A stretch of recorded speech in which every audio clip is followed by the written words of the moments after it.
Loh, kan memang itu bagian bagaimana pengawasan daripada kebocoran. Kemarin Pak Bahlil sudah panggil juga kan? Bagaimana kompensasi subsidi. Oh, enggak, kan memang kita harus pastikan seluruh proyek itu efisien, tolak ukurnya jelas, bukan pemborosan. Makanya Terminal 4 kita putuskan dibatalkan, ya.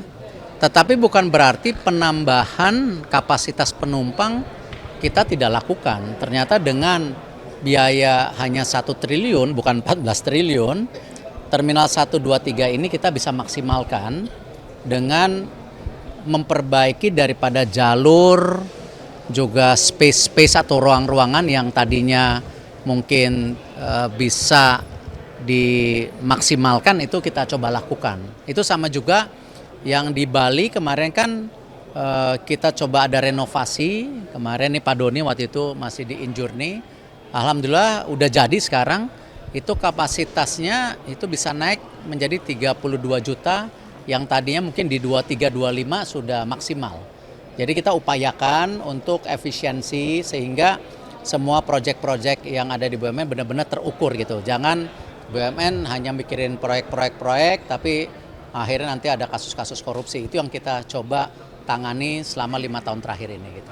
Pak Erik soal Dana Tara, Pak, tadi Pak Darmadi, Pak Nurdin Halid juga nanya soal Dana Tara ini. Sudah fungsi BUMN ini sendiri di Dana Tara gimana, Pak? Ya, pasti kami mendukung dengan hadirnya Danantara. Ya, saya sudah sampaikan bahwa bahkan kita menyiapkan fasilitas untuk kanon Danantaranya.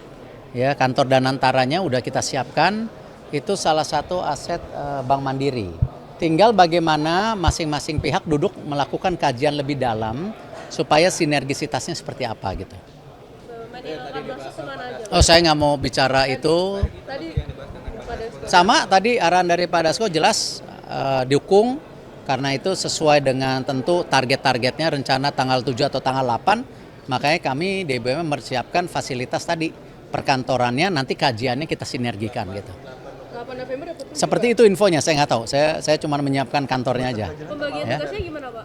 Nanti ada kajian kan? Tadi di Komisi 6 juga bicara mengenai kajian. Pak Erto tadi sempat singgung pergantian triliun. Kenapa? Dari 90 triliun tadi Pak Erto sempat singgung. Oh enggak, dividen kami kan sudah tembus 90 triliun. Kedepannya kita akan mendorong bagaimana dividen ini bisa tembus 100 triliun, tapi bukan dalam 1 tahun, tentu dengan berbagai pihak gitu, ya. Pak, tadi kan Bunika ada lagi nggak Pak nanti pucuk pimpinan? Ya Bu Nika saya rasa sudah kerja maksimal, ya beliau sampai berapa? 6 tahun saya rasa. Jarang loh di rut Pertamina selama itu. Jadi saya mengapresiasi kinerjanya. Nah tentu sekarang ada Pak Simon, ya yang saya rasa ini pimpinan muda, jadi mungkin juga kita bisa dorong terobosan-terobosan lebih luas lagi, lebih efektif lagi. Dan saya sudah bertemu Pak Simon waktu menjadi Komut. Ada beberapa poin yang saya titipkan dan insya Allah saya yakin beliau bisa bekerja lebih maksimal, apalagi dengan terobosan-terobosan yang sudah didiskusikan langsung. Selain Pertamina ada lagi nggak Pak BUMN lainnya? Pabrik listrik dong, Pak, kendaraan listrik. Update pengembangannya seperti apa, Pak? Tadi saya kendaraan listrik, Pabrik ya. baterai listrik. Oh, kayaknya kendaraan listrik. Saya pikir ada wamen-wamen bikin kendaraan listrik diam-diam nih.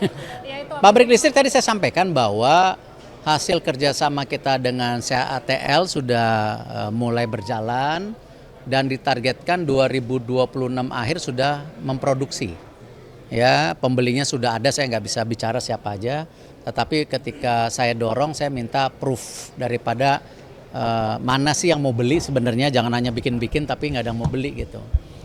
Dan kembali kita sekarang coba dorong dengan sesuai perjalanan Pak Prabowo ke luar negeri untuk bisa membantu juga pelaksanaan untuk Ford dan Volkswagen ya yang ada di Vale. Jadi artinya benar-benar kita bisa menjadi ekosistem EV battery. Ya, ada China, ada Eropa, ada Amerika. Memang kan supply chain-nya nanti yang terbesar kita karena memang kita negara yang punya reserve nikel terbesar gitu. Selain Bunika Pak tadi ada Pertimbangannya apa Pak dari komisaris utama Pertamina Pak Iwan Bule? Loh, kan memang itu bagian bagaimana pengawasan daripada kebocoran. Kemarin Pak Bahlil sudah panggil juga kan, bagaimana kompensasi subsidi itu harus benar-benar dihitung ulang tepat sasaran atau tidak.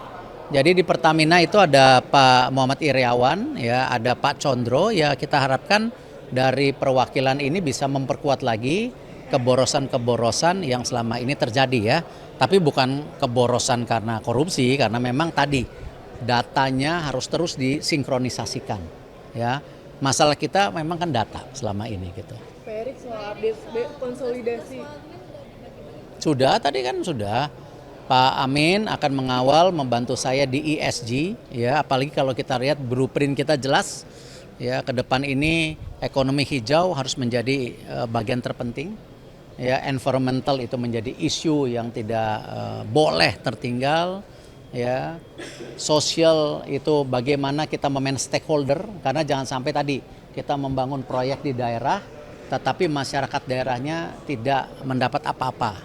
Apalagi tadi disampaikan bagaimana perhatian BUMN dengan koperasi, dengan UMKM. Nah ini juga akan kita dorong, itu bagian. Dan tentu bagaimana governance juga kita terus tingkatkan. Tapi tentu kalau portfolio, Pak Doni, Pak Tiko memang akan ada bagi tugas bagaimana mengawasi portfolio ini. Gitu. Kalau target dari klasterisasi yang 11 dengan 30 BUMN itu gimana Pak? Ya ini nanti kan kalau dulu target kita 88 proyek, 85 selesai. Ya nanti target berikutnya ya kita akan cetuskan lagi berapa saya nggak tahu. Nanti kita lagi kemarin dari Pak Menko kan sudah ada titipan 4. Ya, nah kita masukkan ke dalam proyek 5 tahun ke depan nanti.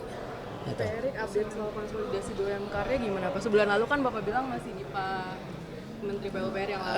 Rabu akan bertemu Pak Menteri PU yang baru. Salah satu isunya ya mendapat approval bahwa BUMN karya ini dari 7 menjadi 3.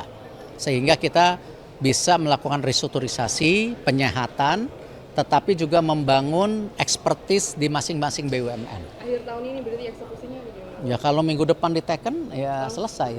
Pak Erik, Tinggal kita tunggu. BUMN Pak Erik tadi banyak disinggung oleh Pak Herman Heron soal Ya, kolaps. saya sangat Bagaimana dukung. mendukung upaya swasembada pangan? Enggak, saya sangat dukung bahwa BUMN pangan ini, apalagi Bapak Presiden Pak Prabowo mendorong yang namanya swasembada pangan.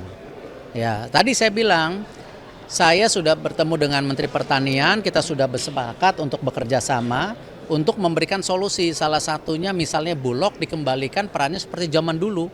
Dia menjadi tentu bisa operasi pasar, tetapi ketika ada operasi pasar, 3 dituntut kerugian negara.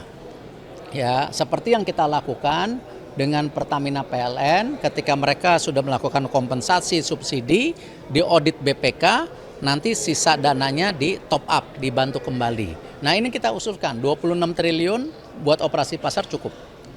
Sehingga petani bisa punya kepastian memproduksi. Petani produksi aja, tetapi pemerintah menjadi off taker. Nanti setelah operasi pasar setahun kemudian diaudit atau 6 bulan kemudian atau 3 bulan.